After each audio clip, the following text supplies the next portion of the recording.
반백조를 쏟아부어도 출산율이 살아나질 않고 있다. 매년 신생아 수는 감소세를 보인다. 영명대 출산율의 대다수 국민이 한국 소멸을 우려하는 상황에서 정부는 애 낳으라고 더 많은 재정을 투입하지만 결과가 신통치 않다. 지난해 51조 원의 재정을 투입했지만 출산율은 0.78명으로 OECD 국가 중 최저치를 기록했다. 전문가 집단은 출산으로 인한 청년의 사회적 페널티에 집중한다. 자녀 없이도 살 수 있을 만큼 산업 구조가 고도화된 현대에 출산 양육 당사자인 청년이 겪는 불편을 우선순위로 해결해야 한다는 것이다.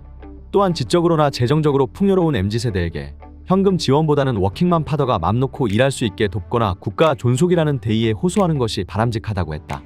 21일 여성경제신문 취재를 종합하면 2006년부터 2023년까지 최근 18년간 저출산 대응 예산이 24배 증가했지만 이 기간 출산율은 하향 추세를 보이고 있다.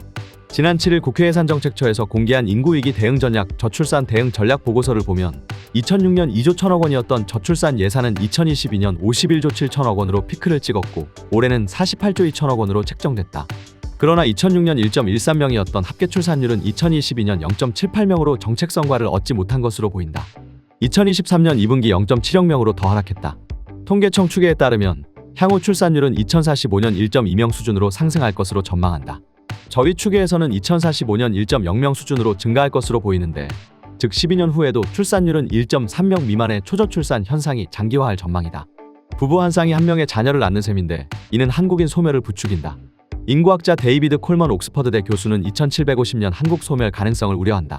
콜먼 교수는 인구 감소는 전 세계적인 현상이지만 가부장적 문화의 동아시아에서 두드러진다며 이대로라면 한국은 2750년 국가가 소멸할 위험이 있고 일본은 3000년까지 일본인이 모두 사라질 위험이 있다고 밝힌 바 있다. 그는 가족 유형에 관계없이 지원해야 한다고 했다. 저출산 해결을 위해선 청년 정책의 구조개혁이 필요하다. 지난 15일 한반도선진화재단에서는 출산율을 제고하는 청년 정책 방향이라는 주제의 포럼이 열렸다. 이날 발제를 맡은 김원식 건국대 경제학과 명예교수는 Z세대를 타깃으로 정책을 펼쳐야 한다고 했다.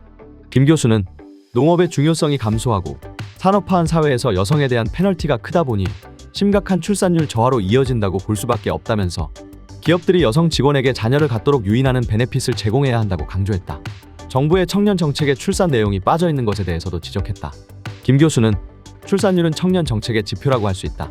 그런데 청년 정책에 출산 관련 내용이 하나도 없다면서 청년이 아이 낳는데 안심할 수 있는 환경을 만들어줘야 한다. 가령 고용이나 주거 불안 문제 등 청년 위기를 해결해야 한다라고 주장했다. 이날 토론자로 나온 손숙미 한선재단 양성평등위원회 위원장은 결혼 전 연애 권력을 누리던 여성이 결혼 후 경력 단절을 겪으며 좌절감을 느낀다면서 결혼은 여성한테 불이익을 준다는 인식이 있는데 결혼 진입이 우선 중요하다라고 말했다. 저출산 고령화 문제를 겪고 있는 일본은 실제 결혼하지 않는 청년에 주목했다. 결국 결혼이 출산으로 이어지기 때문이다. 일본은 출산율 저하를 결혼하는 사람 비율의 저하를 원인으로 보는데 이는 만혼화와 비혼화 현상에 기인한다. 일본 내각부 보고서에 따르면 일본의 생애 미혼율은 1970년 남성이 1.7%, 여성이 3.3%였지만 2015년 들어 남성은 23.4%, 여성은 14.1% 등 큰 폭으로 증가했다. 저출산의 원인은 더 이상 자녀를 가지는 것이 생계유지의 필수 조건이 아니기 때문이다. 출산도 결혼도 청년에게는 선택사항이 됐다. 근대화와 산업혁명에 의한 산업구조의 변화는 농업자나 자영업자 감소를 가져왔고 노동력으로서 자녀의 의미는 퇴색했다. 더구나 최근에는 교육기간도 길어져 노동력으로서의 의미는 거의 사라졌다. 김 교수는 생존 문제가 중요하기 때문에 이세까지 책임질 생각을 하지 않는다는 점과 사회보장제도 확충으로 출산이 더 이상 노후보장 수단으로 기능하지 않는다는 점, 그리고 적은 소득으로 자녀 양육 환경이 안 된다는 점도 출산율 저하의 원인이다라면서 동시에 부모를 즐겁게 하는 역할도 다양한 엔터테인먼트로 대체되면서 자녀 양육의 기쁨이 떨어졌다라고 분석했다. 청년은 출산을 함정에 빠진다라고 느낄 수밖에 없다는 것이다. 이런 상황에서 애 안 낳는다는 청년의 가치관을 개조시키려 하거나 무작위 돈살포식의 정책은 효과적이지 않다는 지적이 나온다. 비자발적인 미혼자나 저소득 출산 부부 위주의 재정 정책과 서비스에 집중해야 한다고 했다. 이 같은 가족 지원 예산으로 프랑스와 독일은 출산율이 올라섰다. 김우철 서울시립대 세무전문대학원 교수는 가치관 변화에 힘쓰기보단 비자발적인 미혼자나 저소득층 청년 가구의 양육에 재정을 집중해야 한다면서 사회적 페널티가 높다는 건 승진과 취업이 안 된다는 건데 이는 국가나 사회가 해결해야 하는 문제라고 본다라고 강조했다.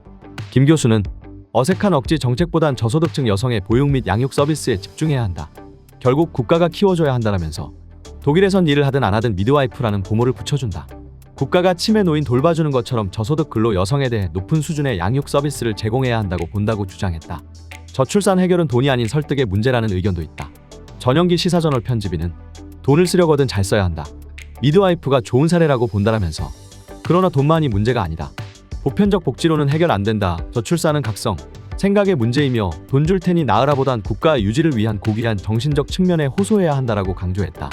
전 편집인은 현재 한국 청년들 이전 세대에 비해 왕자처럼 살고 있다면서 지나치게 과장된 비극적 세계관도 문제라고 본다라고 지적했다.